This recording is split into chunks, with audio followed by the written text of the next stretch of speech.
state and proof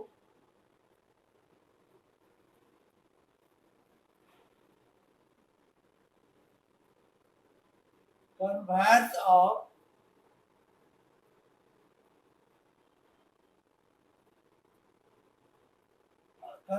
Pythagoras theorem.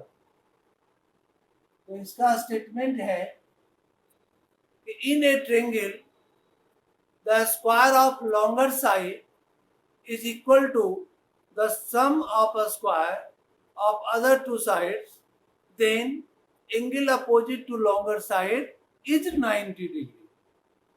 जबकि Pythagoras में था इन ए राइट एंगल ट्रेंगल और उसका कन्वर्स में इन ए ट्रेंगल। इसका स्टेटमेंट अगर लिखना है तो in a triangle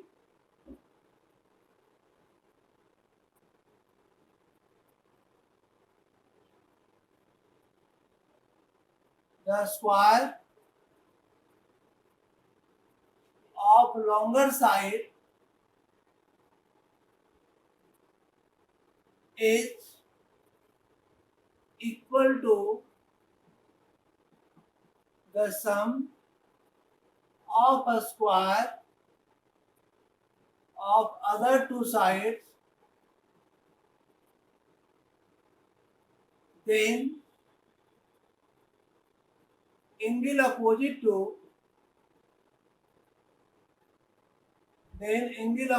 to longer side is 90 degree.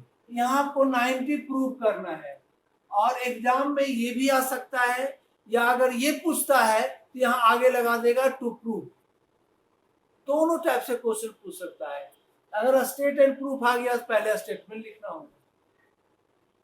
अब आप चूंकि 90 डिग्री प्रूव करना है तो हम एक ट्रेंगल ड्रॉ किए और इसका नाम दे दिए ए पी सी। अभी हम 90 डिग्री इसको मान नहीं रहे हैं क्योंकि एंगल बी को 90 प्रूव करना है। तो गिवन में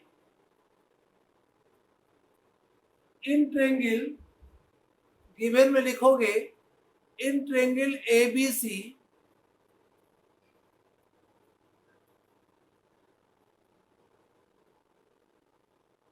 इन triangle A B C square of longer side, हम इसको लॉन्गर मान रहे हैं यानी आपका गिवन में दिया हुआ है A C square equal to A B square plus B C square, ये आपका दिया हुआ है ना। तो टू प्रूव करना है, टू प्रूव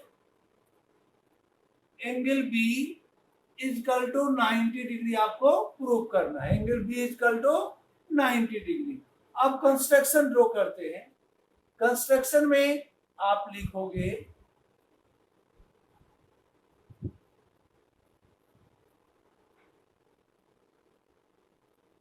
हम कंस्ट्रक्शन में एक ट्रेंगल ड्रॉ किए DEF such that AB is equal to DE, BC is equal to EF और एंगल E 90 डिग्री। यहां लिख दो draw DE equal to AB या AB equal to DE। AB equal to DE पहला। दूसरा में लिखोगे BC equal to EF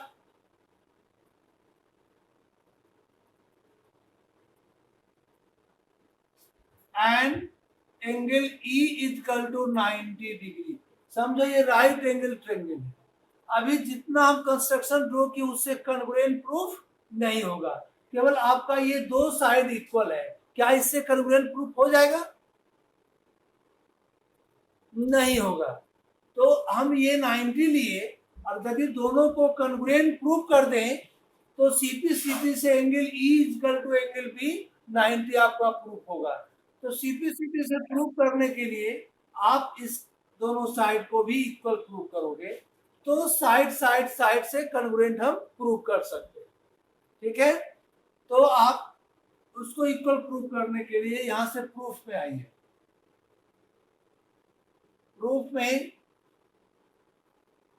in right triangle DEF, in right triangle DEF में आप लिख सकते हो DF का square equal to DE square plus EF का square, DE square plus EF का स्क्वायर। कहां से लिखे? तो बाय पाइथागोरस थ्योरम से लिखे, बाय पाइथागोरस थ्योरम। और चूंकि DE इक्वल टू आप ड्रॉ किए हैं AB, तो DF का स्क्वायर इक्वल टू आप लिख सकते हो इसको, DE किसका इक्वल है? AB का, तो इसके जगह पर हम लिख दिए AB स्क्वायर, और EF किसका इक्वल है? BC का। देखिए बाय कंस्ट्रक्शन में EF इक्वल टू BC, यहाँ हम BC का स्क्वायर लिख दिए, इसको बना दिए इक्वेशन 1। पहले क्या लिए? इन राइट ट्रायंगल DEF में बाय पाइथागोरस थ्योरम से हाइपोटेनस का square is equal to sum of square of other two side, और जो अदर टू साइड है इसको चेंज कर दिए AB और BC में, क्योंकि कंस्ट्रक्शन में ट्रू है। और आपका दिया हुआ है AC square is equal to AB square plus BC square, इसको बना दो 2। ये आपका गिवन दिया हुआ स्टेटमेंट में कि longer side square of longer side is equal to sum of square of other two side. अब फ्रॉम 1 एंड 2 से आपका देखिए 1 में भी RHS वही चीज है, AB square plus BC square, और 2 में भी है AB square plus BC square. Therefore AC square is equal to DF square, square square cancel, यानी AC is equal to DF। हम प्रूव कर दिए AC is equal to DF, यानी this side, क्या तीनों साइड इक्वल प्रूव कर दिए? अब आपको करना होगा दोनों ट्रायंगल को कॉन्ग्रुएंट प्रूव करना होगा। डायरेक्ट CPCT आप नहीं लिख सकते हो, पहले लिखना होगा in triangle ABC and triangle DEF में AB is equal to DE, BC is equal to EF by construction and AC is equal to DF एवं प्रूव किए, है ना। अब दोनों ट्रायंगल को कॉन्ग्रुएंट होगा, उसके बाद CPCT से angle E is equal to angle B which is 90 degree. अब इतना करने के बाद हम नीचे आते हैं।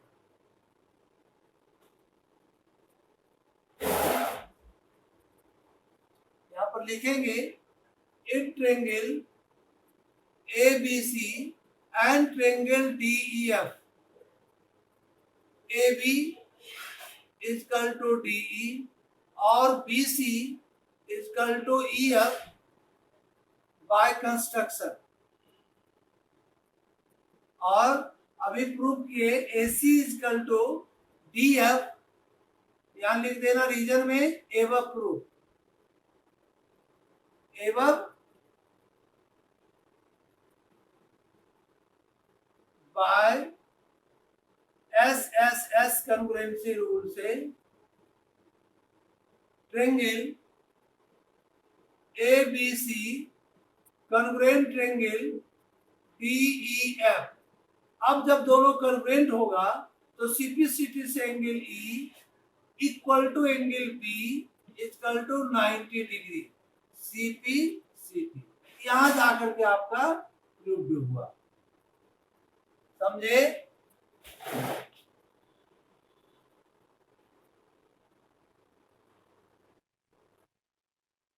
तो दोनों थ्योरम को एक एक बार अपने से प्रूव करोगे और प्रूव करके भेजोगे। दोनों का स्टेटमेंट भी याद रहना चाहिए।